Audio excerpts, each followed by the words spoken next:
이 자리 오게 돼서 초청해 줘서 감사드리고요. 저는 사실은 개인적으로는 저도 지금 독립운동을 계속 이어나가고 있다 말씀드리고 싶고요. 제 방에는 여기 안중근 선생님 사진은 없네요. 안중근 선생 사진이 4장이 걸려 있습니다. 그래서 매일 그분 사진을 보고 있고, 통일연구원이 지금은 뭐 제가 은퇴한 상황에서 이름 걸고 있는 정도인데, 원래 수유리에 있었습니다. 그 수유리에 가면은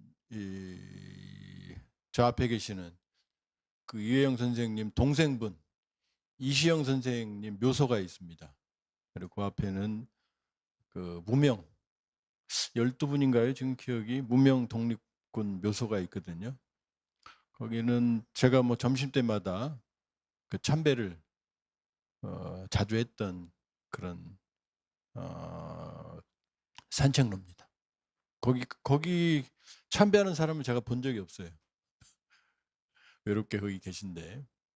그리고 개인적으로는 통일을 위해서 95년도에 통일연구원에 입사를 했고, 그리고 뭐 그동안은 제가 뭐 그 사실을 숨겨왔는데, 북한 통일을 위해서 한 20여 년 이상 북한 민주화 운동, 또 북한 주민들과의 관계, 이걸 위해서, 이렇게 얘기하면 좀 극우처럼 보이죠? 전혀 아닙니다. 저 레닌 대학 나왔습니다.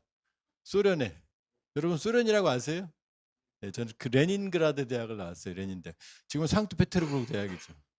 레닌이 제 학교 선배고요. 푸틴도 학교 선배입니다. 전화를 자주 했는데 요즘 전쟁 때문에 전화가 좀 잘 안 돼요.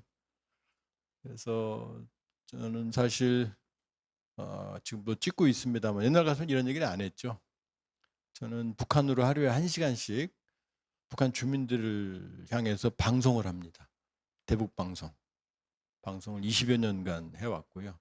그동안은 제가 하는 줄, 제가 반은 그 국가 투자기관에 있으니까 얘기를 안 했는데, 이제는 뭐 졸업했으니까 해왔고, 오늘 저녁에도 제가 만든 방송이 북한 주민들을 향해서 갑니다. 365일 하루도 빠짐없이 해왔고요. 앞으로도 할 겁니다. 뭐 별로 이 정부에서 큰 뭐 햇빛은 쬐 받아본 적이 없지만, 그래도 뭐 이분들보다는 훨씬 더 나은 환경에서 나름 독립운동을 하고 있습니다. 왜냐하면 저는 진정한 광복은 통일이다. 통일이 되기 전까지는 진정한 광복이라고 볼 수가 없고, 우리가 상처받은 민족주의에서 벗어날 수가 없다. 벗어날 수가 없다. 그래서 저는 안중근 선생님이 순응한 씨거든요. 순응한 씨인데, 그 안중근 선생 집안에 직계는 아닌데, 직계는 이제 토니안 선생이 이제 미국에 있으니까 그 양반이 손이 없어서 거기서 이제 끝날 것 같고 안타깝지만, 반계 쪽으로는 성공한 후손이 꽤 많습니다. 예, 그 중에서 그 형이 이걸 볼지 모르겠는데, 이름은 얘기하면 좀 그러니까 안 무슨 형님하고는 아주 친하게 지냅니다. 중국에서 사업이 성공했어요. 그 몇 조 원대의 매출이 있는 분인데, 찾아보면 바로 나옵니다. 그래서 여러분들과 제가 하는 일이 크게 다르지 않다. 제가 유족 후손이라고 들었어요. 맞습니까? 네. 그래서 저는 지금도 히틀러는 좋아하진 않지만 마인캄프, 나의 투쟁을 계속하고 있다. 그리고 제 의식이, 몸이 살아있는 한 그 일을 계속할 거다. 그리고 이 분단 체제가 해소되지 않는 한 우리는 이 상처받은 민족주의, 상처받은 성공에서 벗어날 수가 없다. 이렇게 말씀을 드리고. 근데 강의가 2시간 반이나 하더라고요. 맞습니까? 이런 살인적인 강의를. 그래서 지금 크게 보면 아마 북한의 이국가론을 얘기하기 전에 글로벌 정세 쪽을 하나 좀 말씀을 드리고, 그 다음에 이제 본격적으로 이국가론을 좀 말씀을 드릴게요. 지금 제가 책을 좀 선전하려고 왔는데요. 제가 쓴 책입니다. 2월 달에 나왔는데, 그래도 좀 팔려가지고, 지금 4세 찍었습니다. 이제 5세를 찍을 거고요. 저 책에 대한 수요 강연 요청이 많습니다.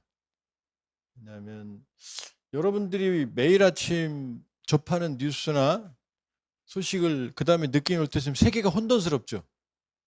트럼프는 왜 저 난리치고, 우리 학교 선배인 푸틴은 왜 전쟁을 일으키고, 이스라엘은 왜 저렇게 극단적으로 나가고, 그런 느낌이 좀 들죠. 그 얘기입니다. 이 무질서의 혼돈의 시대가 왔다. 그게 이제 저는 무국화 시대라고 규정을 했고요. 사실은 김정은이 지금 이국가론 통일 포기한 것도 저 흐름 중에 하나라고 볼 수 있습니다. 크게 보면. 그래서 김정은 정권의 아까 회장님이 말씀을 하셨지만 왜 저러는지, 그리고 김정은 정권의 큰 집권 이후의 전략, 이국가론, 그럼 우리는 어떻게 해야 되느냐, 이 정도로 좀 얘기를 해볼. 여기 질문이 많나요? 많아요? 그래서 아니 강의 시간 얼마나 잡아야 되는지 싶어요. 10시 50분이요?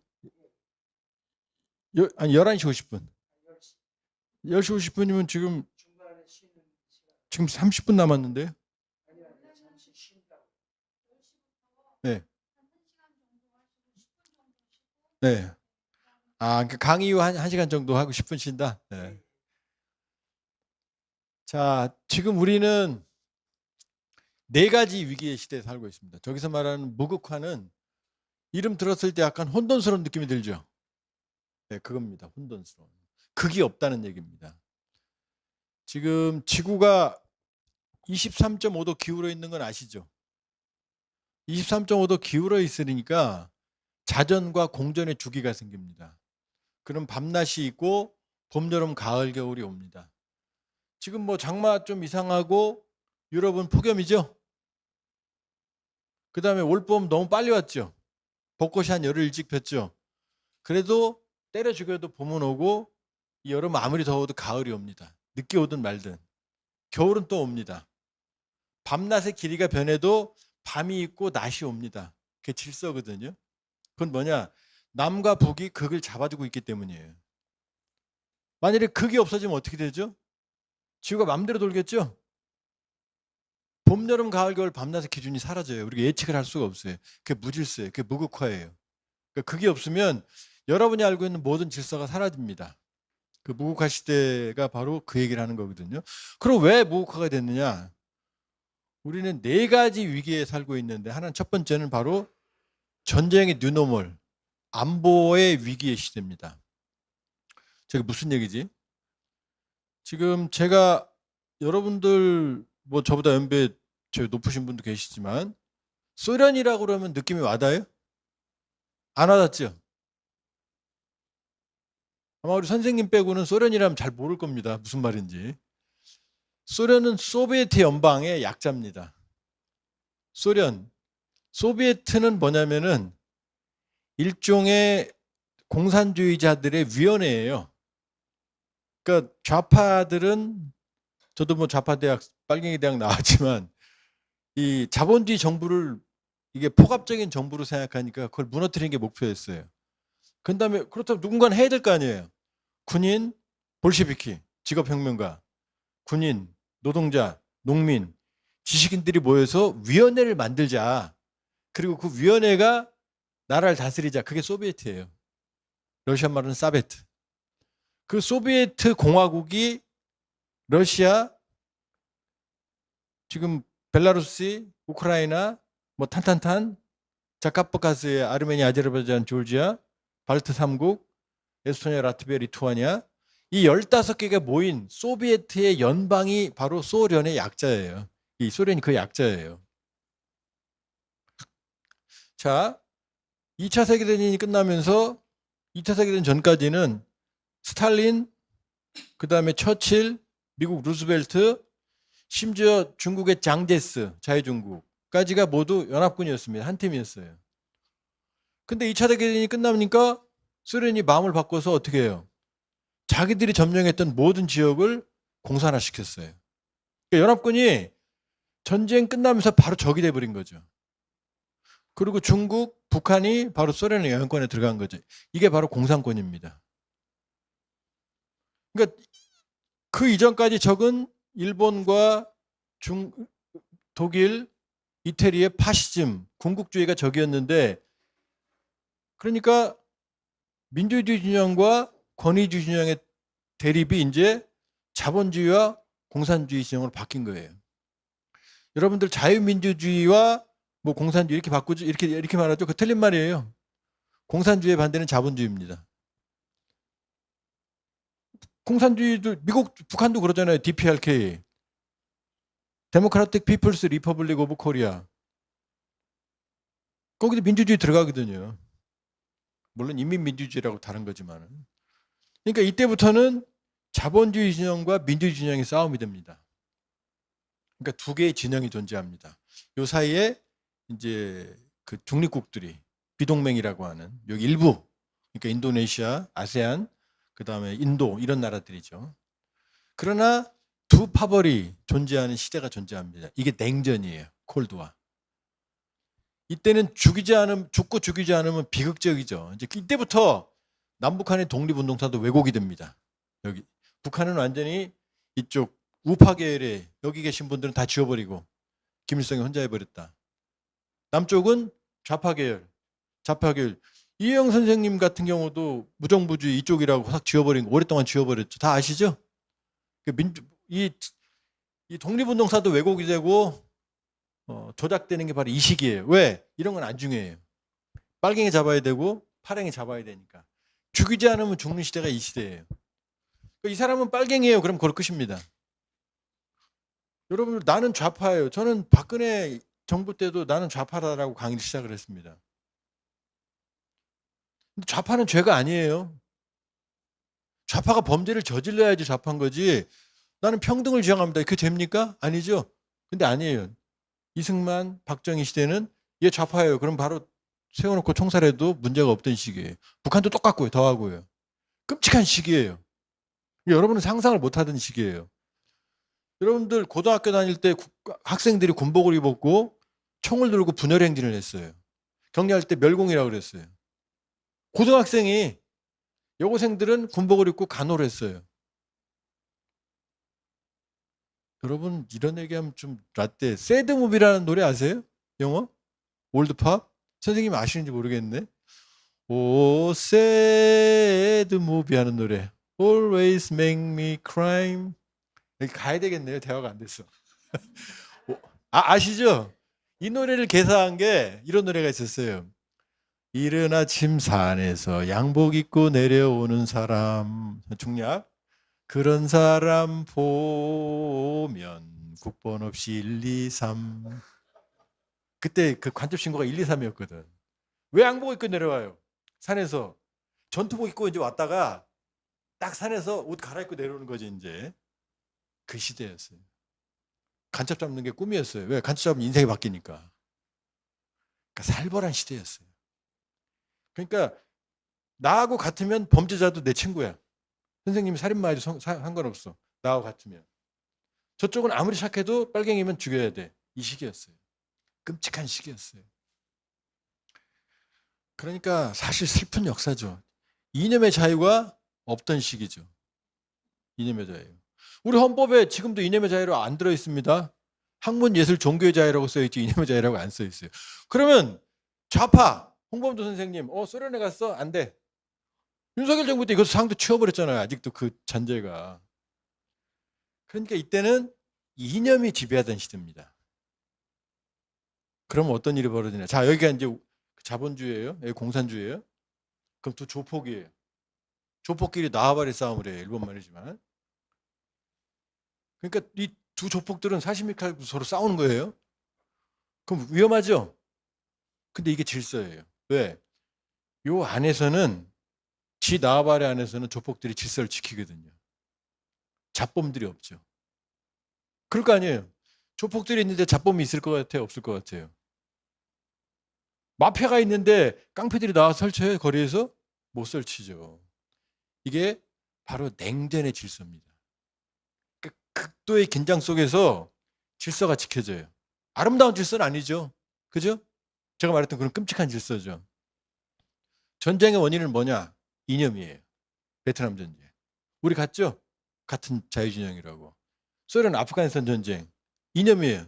친소 정권 지키려고. 이게 주요한 전쟁의 원인이에요. 제일 큰. 근데 아이러니하게도 지나고 보면 그때는 전쟁이 지금보다 빈도가 낮아요. 왜? 조폭들이 지들끼리 질서를 지키니까. 부부싸움 하는데 옆집에서 누가 와서 막 문을 두드려요. 그럼 부부끼리 싸워요, 안 싸워요? 안 싸우죠? 그거하고 똑같은 거예요. 그게 냉전의 질서예요. 그런데 어떻게 됐죠? 1991년 12월 26일 날 제가 소련에 있을 때 소련이 무너졌어요. 그러면 자, 소련이 이렇게 억누르고 있던 그 안에 수없이 많은 갈등들이 있을 거 아니에요. 이 나발이 안에 일본말 자꾸 써서 죄송합니다만. 근데 이 거대한 스프링을 누르고 있었단 말이에요. 근데 이게 딱 사라져봐요. 그럼 스프링들이 튀어나오겠죠? 볼까요?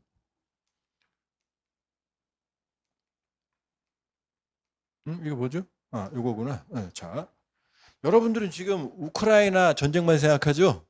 아니에요. 저기다 이쪽 왼쪽에 있는 게 소련 무너지고 나서의 전쟁들이에요. 제일 처음 뭐가 터졌죠? 유고슬라비아 내전. 끔찍하죠. 인종청소, 학살. 발칸반도가 어떻게 돼 있어요? 이슬람, 기독교, 그 다음에 인종 다 섞여 있죠? 이런 나라들이 하나로 살고 있다가 공산주의라고 하는 이념이 사라지니까 이슬람 옆에 기독교가 서로 죽이고 죽는 거죠. 인종 청소가 저때 나와요.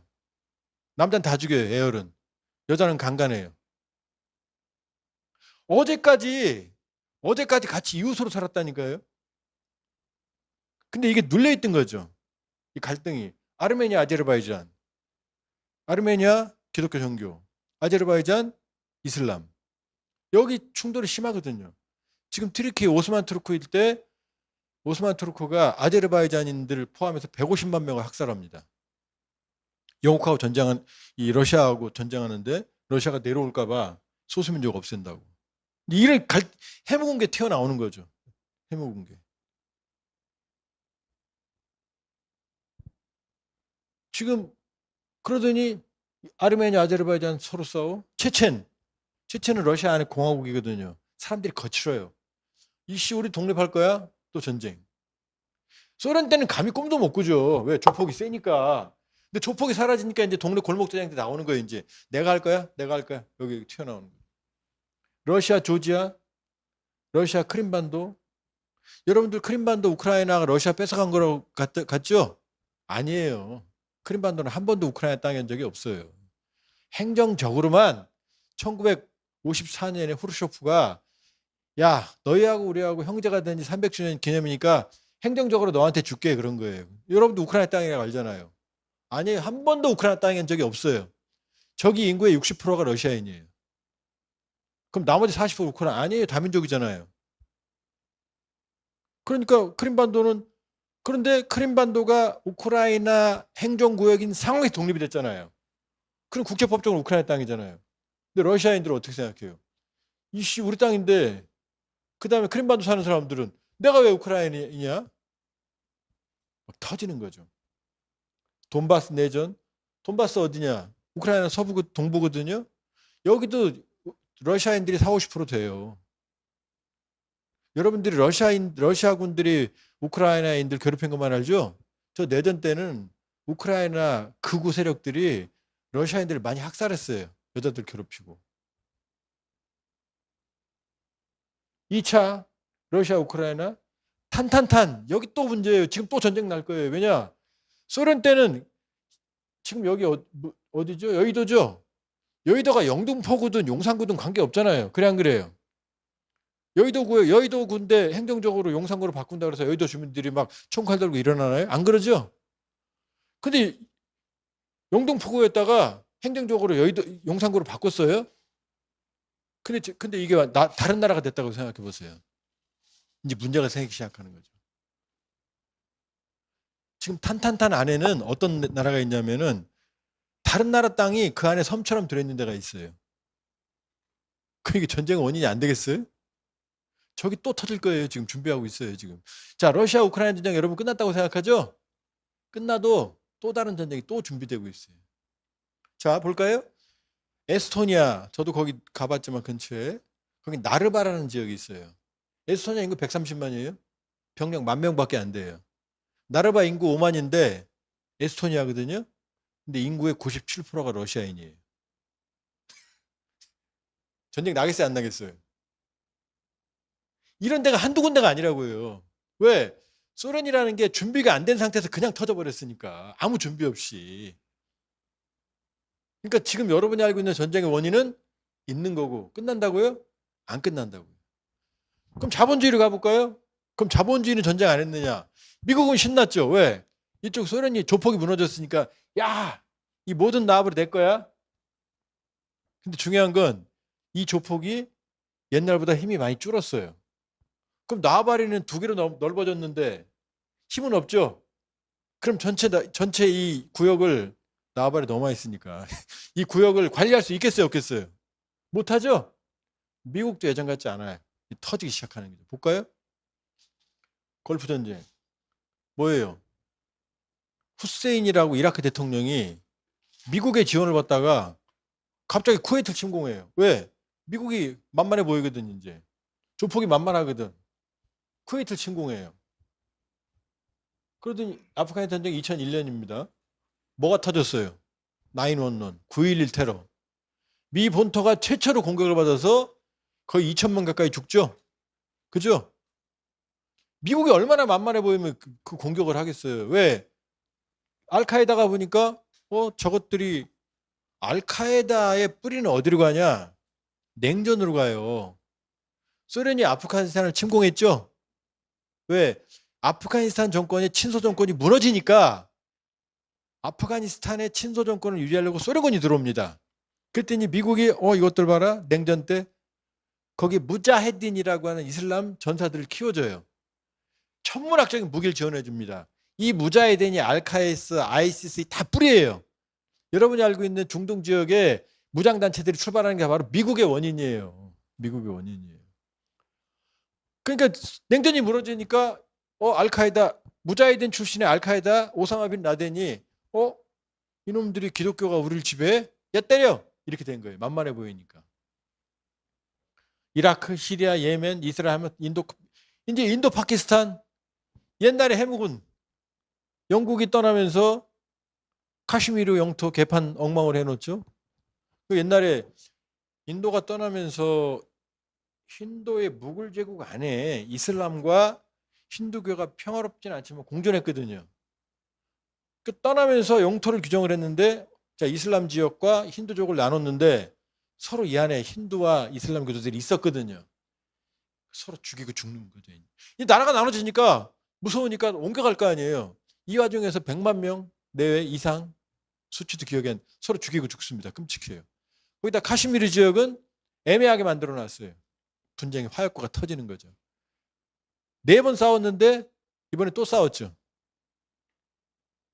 이제 태국 캄보디아도 또 싸우네. 왜 질서가 사라지? 조폭들이 없잖아요. 이제 예멘, 아프리카, 미국, 이스라엘이란 난리가 나는 거죠. 이 모두 원인이 뭐예요? 냉전이라는 질서가 깨지면서 질서가 사라진 거예요. 자, 그럼 여러분들은 이스라엘 전쟁 언제 끝나? 이란 진짜 빨리 좀 끝났으면 좋겠다. 평화가 끝나도 평화가 온다는 얘기 안 온다는 얘기예요. 안 와요. 지금 어디가 또 싸우려고 그러는지 알아요? 트리키하고 이스라엘. 여기가 일촉즉발이에요. 일촉즉발. 지금 싸우려는 데가 한두 군데가 아니에요. 여러분 모로코 이번에 축구 잘했죠? 모로코가 우리한테 또 탱크 사가려고 준비하고 있어요. 왜? 알제리하고 사이가 안 좋거든. 지금 어디서 털지 몰라요. 지금. 태국 캄보디아도 끝난 거 아닙니다. 근데 지금 여러분들 관심이 없겠지만 파키스탄, 인도하고 왼수죠? 여기 아프가니스탄이 껴요. 아프가니스탄 이슬람이잖아요. 이슬람은 탈레반. 탈레반은 뭐냐면 탈리브.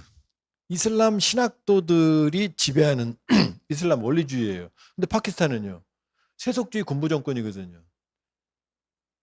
과거에 무자히딘 시절에는 같은 편이었는데 미국과 싸울 때는. 근데 파키스탄하고 인도는 왼수죠. 근데 파키스탄하고 아프가니스탄 이슬람이죠. 근데 파키스탄하고 아프간이 싸우니까 적의 적은 내 친구라고 인도가 끼어들어요. 파키스탄한테, 아프가니스탄한테.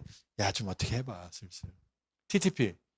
파키스탄 탈레반이 파키스탄 안에 일정 부분을 점령하고 있고 파키스탄 정부 전복이 목표예요. 이 파키스탄 탈레반은 같은 탈레반끼리 연결될 거 아니에요. 아프가니스탄. 이 뒤에 누가 있겠어요? 인도가 있는 거죠. 찾아보세요. 지금 난리가 나요. 지금 매일매일 죽이고 죽여요. 지금. 이게 현실이에요. 지금. 이게 현실. 그러니까 뭐라고요? 안보의 위기예요. 전쟁이. 자, 냉전 때는 미국이 질서를 지켰죠. 자본주의. 미국이 질서를 깨잖아요. 베네수엘라 침공해, 이란 침공해. 아니 세상에 제가 알던 미국이 아니에요. 이번에 장례식 하는데 하메네이 친정체 지도자, 며느리, 딸, 사위, 관 4개 있어요. 근데 그 앞에 조그만 관이 또 하나 있어요. 요만해요. 무슨 관인지 알아요? 14개월짜리 외손녀가 죽었거든요. 가족끼리 밥 먹는데 쏜 거예요. 거기다가. 누가? 미국이. 아무렇지 않게 트럼프 껄껄껄 웃어요. 윤리와 기준이 사라진 거예요. 이슬람 테러리스트들이 14개월짜리 죽였다고 생각해 보세요. 악마로 만들었을 거요? 맞죠? 이게 미국이에요. 질서를 지키던 미국이 전쟁을 벌여요. 소련을 볼까요? 질서를 지키던 러시아가 소련의 중심이 자기 형제를 침공해요. 우크라이나 학살해요. 맞죠? 질서를 지키던 놈들이 전쟁을 벌여요. 질서를 깨요. 지금. 이게 지금 시절이에요. 그러니까 여러분들 아휴 좀 빨리 좀 지나가라. 안 지나갑니다. 거대한 불확실성이 입구에 들어선 거예요. 전쟁의 눈음할 시대입니다.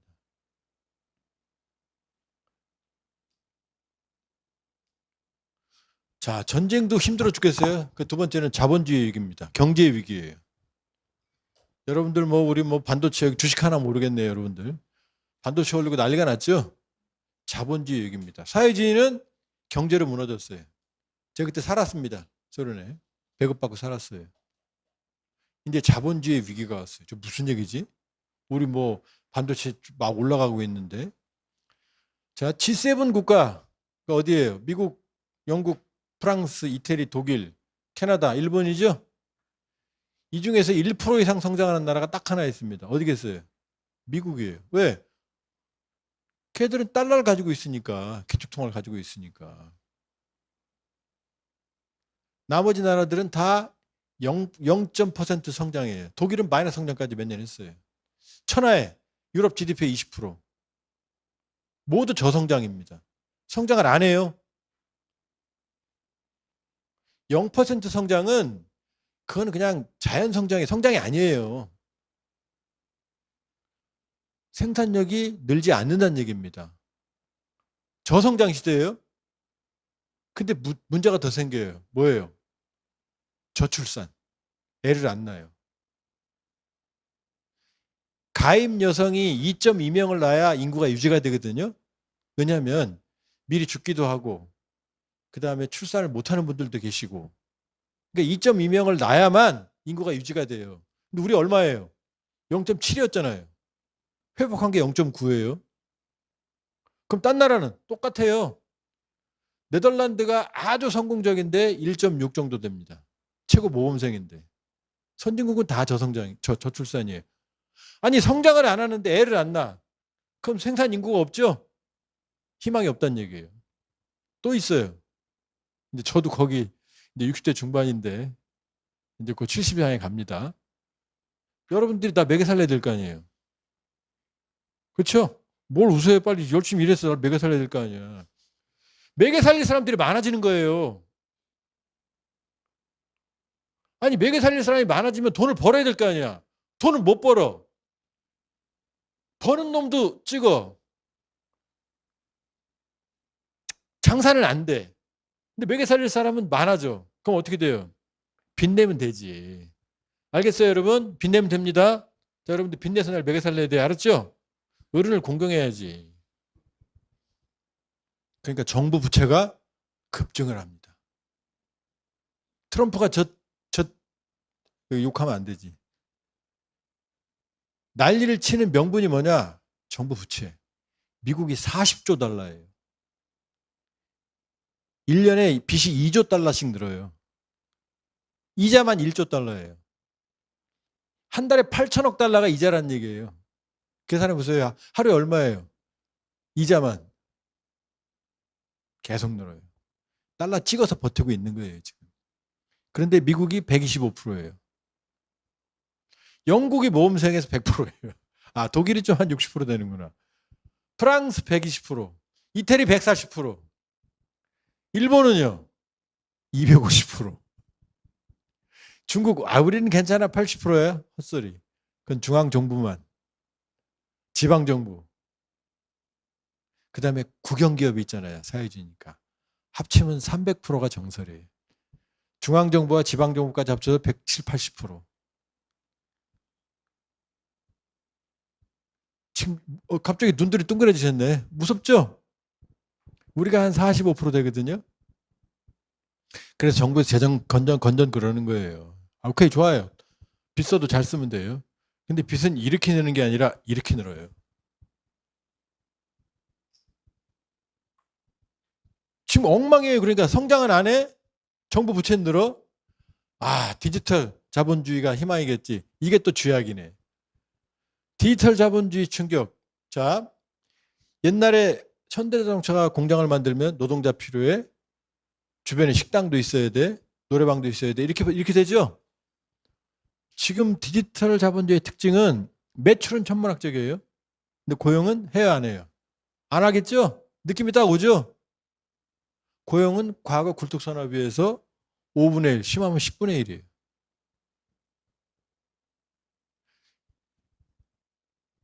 AI 웹을 개발했어요? 선생님이? 아, 잘 만들었어요? 근데 AI가 선생님을 해고해요. 필요 없잖아요. 그죠? 저도 필요 없을지도 몰라요, 이제. 제가 고려대학에서 한 30년 강의를 했는데 코로나 때 보니까 줌에다가 녹화해서 올리게 돼 있더라고요. 그 몇 년 써먹었습니다. 나선생 임수 교수 출신이신데. 그러니까 선생이 잘 만들어놔서 올리면 끝나는 거예요. 조금씩 업그레이드만. 이걸 AI가 해준단 말이에요. 그러니까 디지털 자본주의는 볼륨은 커지는데 사람들 고용을 안 할 거 아니에요. 판단은 얘가 해. 일은 또 누가 해요? 로봇가 해요. 이걸 합치면 뭐가 돼요? 피지컬 AI가 돼요. 여러분 집에 있는 로봇 청소기 있죠? 그게 피지컬 AI의 기본이에요. 자, 무서운 얘기 하나 해드릴까요? 제가 AI 전문가하고 제가 참 조한범 TV라는 거 운영하고 있는 거 아시나 모르겠네요. 세계적인 유튜브인데. 대담을 한번 해봤는데, 이렇게 말해요. 처음에는 안 믿었는데, 그 말이 맞더라고요.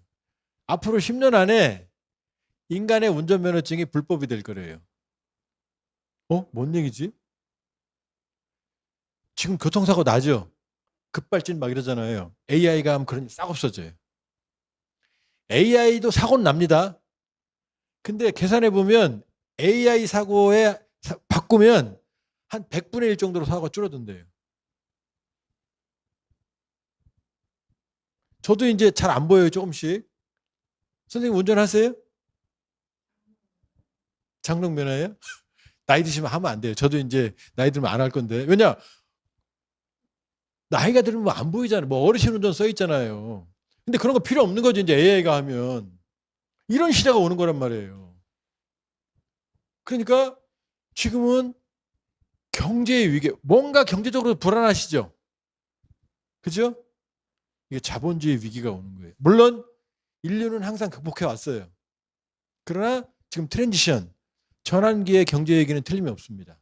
사회주의는 경제 때문에 망했고 자본주의는 이제 위기가 온 거예요. 두 번째 위기입니다. 지금 두 번째 위기만 해도 좀 힘드시죠? 위기 더 남았어요. 세 번째 위기가 옵니다.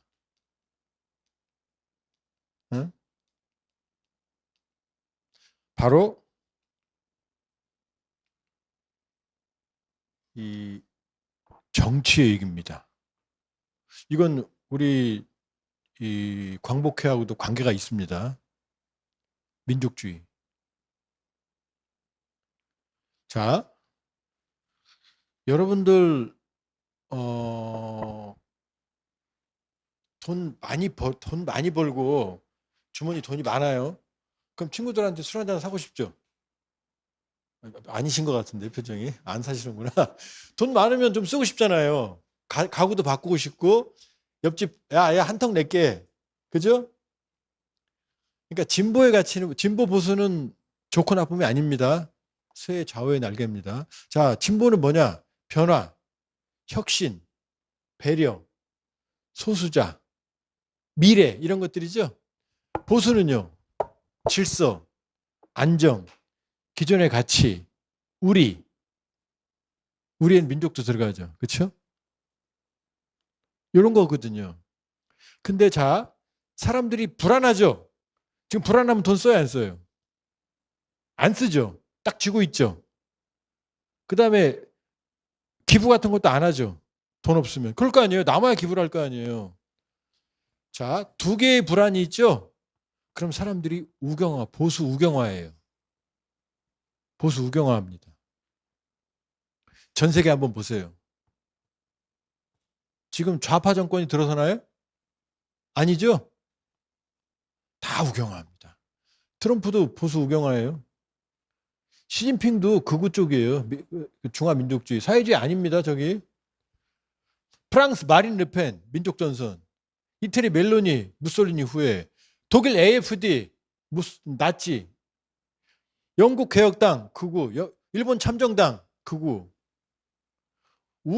우경화, 우양우까지는 이해하는데 극우들이 나타나요. 이제 극은 다 나쁜 거예요. 극자든 극우든.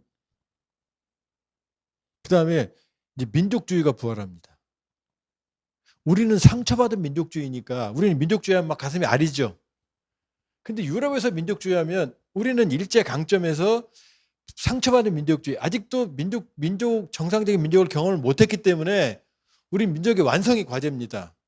근데 유럽은 이 민족주의가 등장하면서 이걸 기반으로 서로 죽이고 죽는 극단적인 일들이 너무나 많았어요. 유럽에서는 우리는 당신 민족주의자다 그러면 가슴이 뜨겁죠. 저도 그렇거든요. 근데 유럽에서는 또 민족주의자다 그러면 욕이에요. 나쁜 일 하도 많이 했으니까. 그러니까 이 극우 민족주의들이 지금 일어납니다. 유럽의 지도를 보시면 유럽 공부하는 사람들, 선생님 프랑스 공부하셨죠? 소르본 대학 나오셨는데 유럽 지도 보면 머리가 아파요. 매일 바뀌죠? 지도의 경계가 그냥 10년, 20년 사이에 맨날 바뀐단 말이에요. 여기서 민족주의를 따져봐요. 말이 되겠어요? 피비린내 나는 사륙밖에 안 남는 거죠, 이제 여기서. 그러니까 전 세계가 글로벌 우경화합니다. 대한민국은 좀 이번에 다른데 이재명 정부 왜 그러냐? 윤석열 전 대통령이 사고를 쳤잖아요. 그 누구도 할 수 없는 사고를 쳐버리니까 이게 딱 멈춰버린 거예요, 여기서. 이게. 그러니까 전 세계적으로는 우경화의 흐름이에요. 아직 몰라요. 또 하나는 뭐냐? 선동, 파퓰리스트 정치가들이 튀어나옵니다. 여러분들 불안하면 저 같은 사람들이 인기가 없어요. 여기 딱 열면 여기 문신 쫙 하고 사시미 깔탁 쳐고 오빠 믿지? 이런 사람이 좋아요. 이 오빠가 잘해줄게 이런 사람 불안하잖아요. 왜? 세상이 어려우니까 흔들리니까 사람들은 합리적이고 이성적인 사람보다는 약간 불량배여도 센 사람 있죠. 날 지켜줄 수 있는 사람. 이런 사람들이 튀어나오기 시작해요. 그게 트럼프예요. 마가, 푸틴, 시진핑, 다까있지, 멜로니, 에르도안, 헝가리 오르반 졌지만 이런 파퓰리스트들이 설명이 필요 없어요. 때려부셔 이런 사람들. 폭력주의. 여러분들 중세라는 공동체가 무너지고 신성의 세계가 무너지니까 중세는 끔찍하죠. 신의 이름으로 수만 명의 여성들을 화형시키잖아요. 마녀라고. 그게 중세예요. 끔찍한 암흑의 시대. 그러니까 암흑의 시대라고 그러죠. 중세를. 그러니까 이 중세에서 벗어나니까 니체가 어떻게 돼요? 고트이스 토트, 신은 죽었다. 아, 자유다. 라고 말하는데 앞에 뭐가 있어요? 아무도 안 가면 들판이 서 있는 거죠. 중세 때는 신이 시키는 대로 하면 되니까, 신만 믿으면 되니까 걱정할 필요가 없어요. 선과 악을 따질 필요가 없어요. 신부가 시키는 대로 하면 되니까, 성경이. 그 신의 폭압적인 손에서 벗어났는데 이제 자유가 있는데 한쪽은 뭐예요? 좌절, 절망이에요. 우울. 어디로 가야 되지? 나 어디로 가? 내가 결정하는 거예요. 이 불안. 이게 바로 신은 죽었다예요. 이거를 에리 프롬, 저는 그 정말로 그 명저작이라고 생각하는데, 자유로부터의 도피라는 책에서 그걸 분석했어요. 인간이 불안한 거예요. 중세 공동체가 깨지니까. 불안하면 사람들은 어디로 가느냐? 권위주의, 독재, 획일주의, 맹목적인 동조, 그다음에 폭력주의. 폭력은 어떻게 돼요? 막 말하는데 선생님이 막 나한테 막 대들어요. 막 짜증나. 근데 한 대 패면 어떻게 돼요? 끝나잖아요. 그러니까 폭력주의는 이 무력감, 인간의 무력감을 해결해 주는 수단이 돼 버려요. 그 사람들이 폭력에 의존합니다. 그게 바로 뭐예요? 바로 파시즘이에요. 파시즘. 지금 그때와 유사한 환경입니다. 이 불안함, 무질서, 가치, 이념이 깨져버렸잖아요. 이념적 진영이. 그러니까 자꾸 그구들은 뭐냐면은 그 극단적인 이념의 체계를 만들려고 그래요. 지금. 그럼 또 반대쪽에 뭐가 생길까요? 이제 극좌가 고개를 들어요. 그걸 맘다니 같은 경우에요. 지금. 맘다니가 극좌라는 게 아니라. 자, 그러면 극좌도 이제 형성이 되기 시작을 하는 거죠. 이제. 왜? 불안하니까, 저것들 봐라. 우리 이쪽으로. 이게 지금의 바로 정치의 위기입니다. 그러니까 윤석열 사태는 바로 이 흐름 중에 하나예요. 그 시도였던 거죠. 그러니까 우리가 정신을 똑바로 차리지 않으면 민주주의는 유리잔 같은 뿌리 깊은 나무지만 물을 안 주면 말라 죽죠. 유리잔 같은 거예요. 깨지기 쉬워요. 끝없는 성찰과 노력을 하지 않으면, 한눈을 팔지 않으면 민주주의. 미국 보세요. 미국 저럴 줄 알았어요? 어떻게 14개월짜리 아이를 죽여놓고 저렇게 뻔뻔스럽게 얘기를 합니까? 미나부 초등학교에서 엄마는 학교 갔다 올게 하는 여학생들이 그렇게 죽이고 나서 미국에서 누구도 미안하다는 눈물 흘리는 사람 본 적 있어요? 또 댓글 달리겠네요. 뭐 혁명수비대 대변인 나왔다고. 이게 바로 이 현실인 거예요. 바로 정치 얘기입니다. 세 번째 얘기. 그러니까 우리가 상처받은 민족주의를 치유할 때도 조심해야 됩니다. 이분들이 생각했던 민족주의는 지금 유럽에서 광기를 부렸던 그런 민족주의가 아니에요. 열린 민족주의, 포용적 민족주의입니다. 그러니까 여러분들이 특히 조국 광복회 여기서도 그 민족주의를 해석하실 때는 항상 정혜경 선생님이 여의당 호를 칠 때처럼 겨울에 내를 건너듯이 주변에 날 보듯이 조심스럽게 민족주의를 완성해 가야 되는 겁니다. 여기까지 힘들죠? 위기가. 또 있어요. 하나 더 있어요. 짜증나는데 이게 뭐냐? 바로 위험사회라는 겁니다. 리지쿠 게셀샤프트, 리스크 소사이어티. 저 뭔 얘기지? 자, 우리는 인간은 여기까지만 하고 좀 잠깐 쉬겠습니다. 인간은 별로 안 했네. 인간은 과거에 여러분들 해외여행 다녀오신 적 많죠? 과거에 근대만 하더라도 해외여행은 꿈도 못 꿨어요. 저희 큰아버님은 한 70세 그 전후에 돌아가셨는데 제 고향이 충남 공주인데 평생 그 고향을 떠나본 일본은 강제징용으로 끌려갔다 오셨네. 평생 곳 사시다가 그곳에 묻히셨습니다. 그러니까 해외 나간다는 꿈도 못 꿨어요. 맞죠?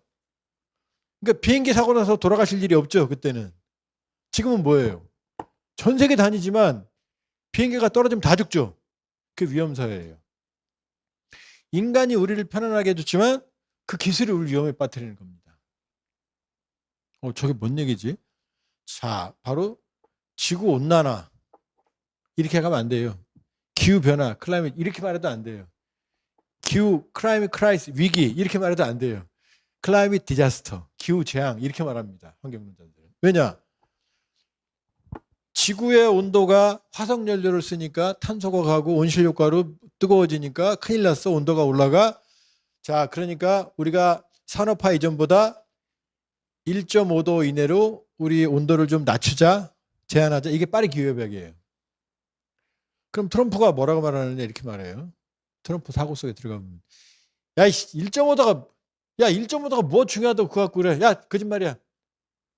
자, 1.5도가 얼마나 무서운지 말씀을 드릴게요. 선생님 정상 온도가 몇 도죠? 몸? 36.5도죠. 아니신가 보네요. 껌뻑껌뻑거리시네. 자, 우리가 36.5도입니다. 코로나 때 식당에 들어가서 이렇게 했죠. 그때 삐 소리가 몇 도예요? 37.5도였어요.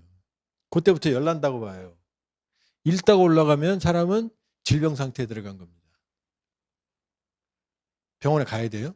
38도다. 그럼 고열이에요. 1.5도 올라가면 고열이에요. 만일에 고열을 일주일, 한 달 방치하죠. 그럼 미쳐버리거나 죽어요. 1.5도가 그렇게 무서운 거예요. 근데 지금 1도가 넘었어요. 37.5도에서 이미 넘었고요. 지구는 37.78도, 6, 7도까지 왔어요. 얼마 안 남았습니다. 이미 늦었다는 사람도 있어요. 왜? 지금 탄소보다 한 10배는 무서운 게 메탄이거든요. 그래서 소고기 먹지 말라는 거 아니에요. 소 방귀 낀다고. 들어보셨죠? 시베리아에 가면 영구 동토층 몇백 미터 얼음 밑에 영원히 녹지 않은 동토층 밑에는 다 메탄이에요. 어마어마한 대륙이 메탄으로 깔려 있습니다. 근데 여기 구멍이 나기 시작했어요. 녹아서. 싱크홀이. 지름이 1km 되는 데도 있어요. 여기 메탄이 한 번에 올라오면 끝납니다. 어마어마하게 지금 위험한 상황이에요. 메탄만 있느냐? AI 없이 여러분 못 삽니다. 여러분 지금 AI 손에 들고 다니죠? 차 타면 바로 내비게이션 키죠? AI 병사가 있어요. 무인기가. 명령을 입력해요. 이지민 선생님 예를 들을게요. 이지민 보면 한 대 때려라고 명령을 내렸어요. 그럼 이 AI는 무조건 가면 때려요. 맞죠? 근데 인간은 딱 봤는데 보니까 피식도 못 먹어 보이고 알고 보니까 광복회 회원 유족이야. 그럼 전 괴로워합니다. 아, 이 여성 때려야 되나? 그렇죠? 근데 AI는 아니거든요. 무조건 쏘거든요. 실험을 해봤어요. 그러니까 AI가 완벽하지 않으니까 인간과 AI를 묶어요. 이걸 멈티라고 그래요. 유무인 복합. 그러니까 유인기 한 대 가면 무인기 10대를 데리고 가요. 그래서 무인기를 위험한 지역에 투입시킵니다. 먼저 이 개념으로 가거든요. 미국에서 해봤어요. 그랬더니 이 무인기가 유인기 편대장을 죽였어요. 물론 시뮬레이션인데. 왜? 자, 우리가 받은 명령은 이지민 선생을 때리라는 거예요. 유인기 편대장도 그렇고 무인기도 동일해요. 근데 무인기가 때리려고 그러고 보니까 편대장이 보니까 야, 그 사람은 광복회 유족이야. 건드리지 마. 이렇게 했어요. 그럼 무인기 입장에서는 자기가 받은 명령을 거부하는 거잖아요. 이걸 몇 번 하니까 무인기들이 학습 효과로 쟤는 우리 명령을 거부하니까 적이야. 이렇게 학습을 해버린 거예요. 이 얘기는 여러분들 컴퓨터로 이 안에 어마어마하게 잘 쓰지만 뭔가 하나 문제 생기면 못 고치죠. 내부는 전혀 이해 못 하잖아요. 이게 바로 AI 시대예요. AI 시대. AI를 인간이 따라갈 수 있겠어요? 일반적인 보편적인 지식으로 못 따라갑니다. 근데 AI가 잘못된 판단하면 어떡할 거예요? 가끔 내비게이션에서 오작동에서 이상한 데 갈 때 있죠. 처음 갈 때. 이것만 있느냐? GMO, 유전자 조작식품. 우리는 모두 자연이 만들어낸 돌연변이의 후손들입니다. 그러니까 네안데르탈인 우리보다 훨씬 더 월등했던 멸망하고 약한 호모 사피엔스가 살아남은 거예요. 그러니까 지구상의 모든 질서는 돌연변이의 역사고 그거는 누가? 신이 만든 거예요. 자연이. 근데 GMO는요. 인간이 유전자를 조작하잖아요. 지금. 여러분 오늘 단 한 끼도 GMO 없이 식탁이 지나가지 않아요. 여러분이 먹는 음식의 50에서 60%는 다 GMO입니다. 유전자 조작해서 병충해를 없애고 생산량을 늘리는. 그럼 유전자 조작한 그런 그 전문가한테 물어봤어요. 위험하지 않냐고. 위험하지 않대요. 절대 위험하지 않대요. 과학적으로 증명이 됐어요.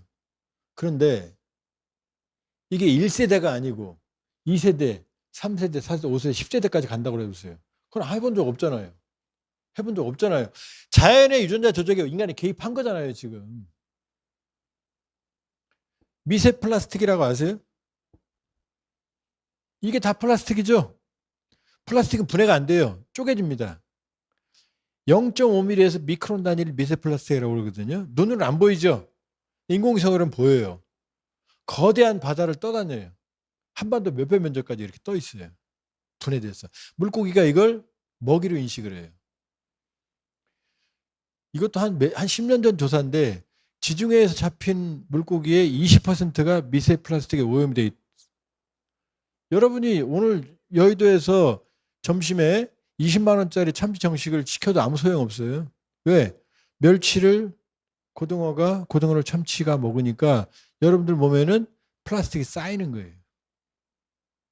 어떡할 거예요, 지금 시간 지나면. 여기까지인가요? 인류는 원자력 최악의 사고가 9등급이거든요. 8등급인가 모르겠네.